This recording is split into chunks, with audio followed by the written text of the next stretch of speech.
Gaza seize fire plan, राष्ट्रपति Donald Trump, Israel, America के लिए सबसे बड़ा सवाल ये था कि आखिर बिल्ली के गले में घंटी कौन बांधेगा, यानी हमास से हथियार कौन डलवाएगा। ऐसा कौन सा देश हो, ऐसी कौन सी फोर्स हो जिस पर हमास को तैयार किया जा सके कि वो उसके सामने सरेंडर कर दे और हथियार डाल दे। आज पूरी इस विषय पर बात करेंगे। मैं हूं खुर्रम शहजाद और आप देख रहे हैं न्यूज़ 18 का डिजिटल प्लेटफॉर्म और मेरे साथ हैं मेरे कैमरामैन हरीश। जिस तरीके से अमेरिकी प्रेसिडेंट ने सीज़ फायर प्लान पेश किया, 20 पॉइंट का प्लान, और उसमें सबसे बड़ी शर्त हमास पूरी तरीके से सत्ता छोड़ देगा।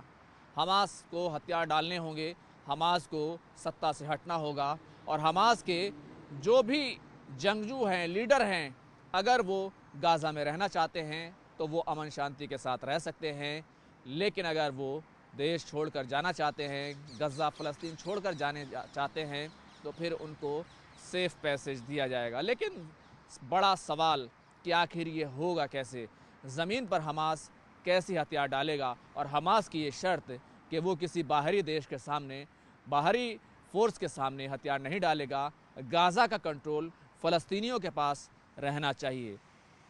इसलिए यह सवाल और भी बड़ा हो गया था कि आखिर हमास जो हमास के हथियार कौन डलवाएगा, यानी कि बिल्ली के गले में घंटी कौन बांधेगा। लेकिन अब इस सवाल का जवाब मिलता हुआ दिखाई दे रहा है।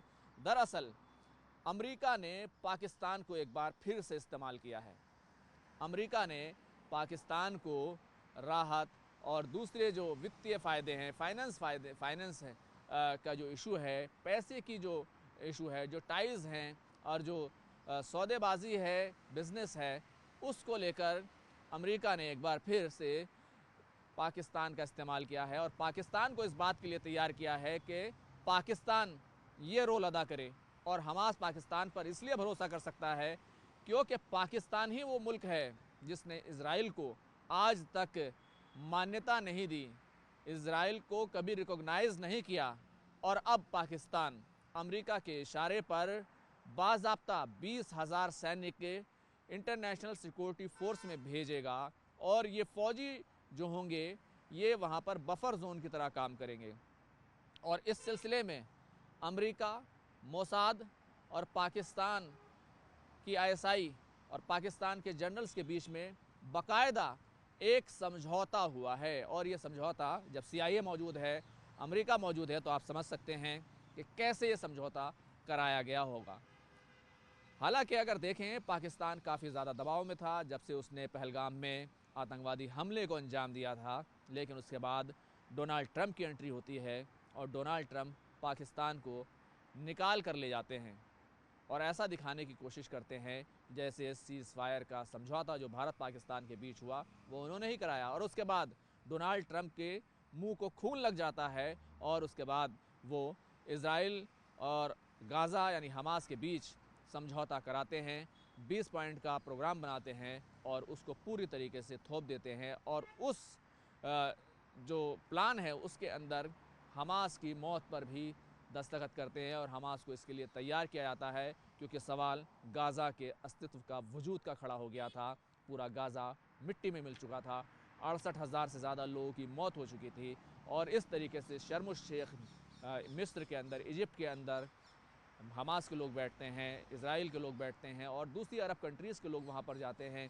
कतर के बड़े जो लीडर्स हैं वो वहाँ पर जाते हैं, सऊदी अरब से लोग पहुँचते हैं, तुर्की के लोग वहाँ पर जाते हैं और वहाँ पर जाकर ये समझौता पर हमास को मजबूर किया जाता है कि वो इस पर दस्तखत करे। लेकिन हमास एक शर्त रखता है। हमास कहता है कि हम तैयार हैं, लेकिन गाज़ा का कंट्रोल, गाज़ा में सत्ता किसी बाहरी ताकत को नहीं देंगे।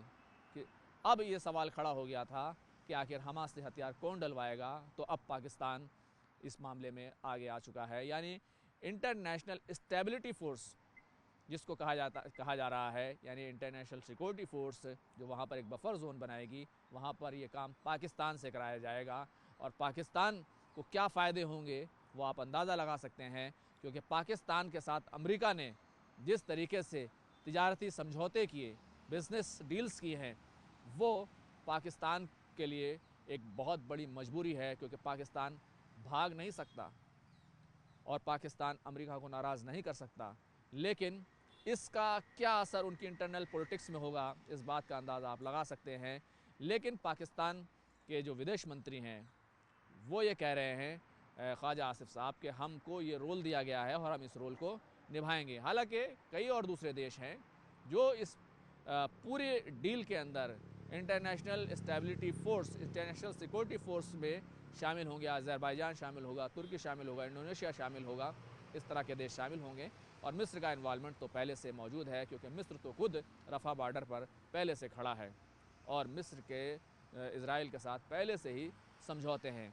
तो कुल मिलाकर एक ऐसा ग़ुलाम मिल गया है जिसका इस्तेमाल अब अमेरिका और इज़राइल करने वाले हैं। और पाकिस्तान के सामने जो पाकिस्तान के साथ जो डील हुई है, तो पाकिस्तान के सामने साफ तौर पर यह शर्त रखी गई है, उसको रोल को बता दिया गया है कि आप किसी टकराव में हिस्सा नहीं लेंगे, आप किसी संघर्ष और किसी जंग का हिस्सा नहीं बनेंगे। आप सिर्फ वहाँ पर जाकर एक बफर जोन बनाएंगे, वहाँ पर जाकर हमास से हथियार डलवाएंगे और कंट्रोल हासिल करेंगे। तो कुल मिलाकर ये बहुत बड़ी खबर है कि पाकिस्तान की entry Gaza seize fire plan में हो चुकी है। वो भी पहली बार ऐसा हुआ है कि इज़राइल के साथ बातचीत CIA के ज़रिए से कराई गई है। बताया जा रहा है कुछ जनरल आसिम मुनीर जो पाकिस्तान के फ़ौजी सरबराह, सबसे बड़े फ़ौजी सरबराह हैं, वो खुद इस डील में शामिल थे। अब आसिम मुनीर की जो छवि है वो एक मजबूत लीडर की है, एक कट्टर लीडर की है। और इसी की वजह से पाकिस्तान के अंदर अगर गाज़ा में कुछ भी गड़बड़ होता है तो वहाँ पर ज़रूर एक तहलका मचने वाला है। लेकिन आप लोग इस बारे में क्या सोचते हैं कि आखिर अमेरिका ने पाकिस्तान को क्यों चुना और पाकिस्तान इज़राइल के साथ बातचीत करने के लिए उस वक्त तैयार है जबकि उसने इज़राइल को रिकॉग्निशन तक नहीं दिया है और हमेशा इज़राइल को धमकी देता रहता है। आखिर पाकिस्तान की वो कौन सी मजबूरी थी कि पाकिस्तान इसके लिए तैयार हो गया? और उससे भी बढ़कर बात यह है कि आखिर ये पूरा खेल क्या है? कमेंट करके ज़रूर बताइएगा। कैमरामैन हरीश के साथ खुर्रम शहजाद, न्यूज़ 18 दिल्ली।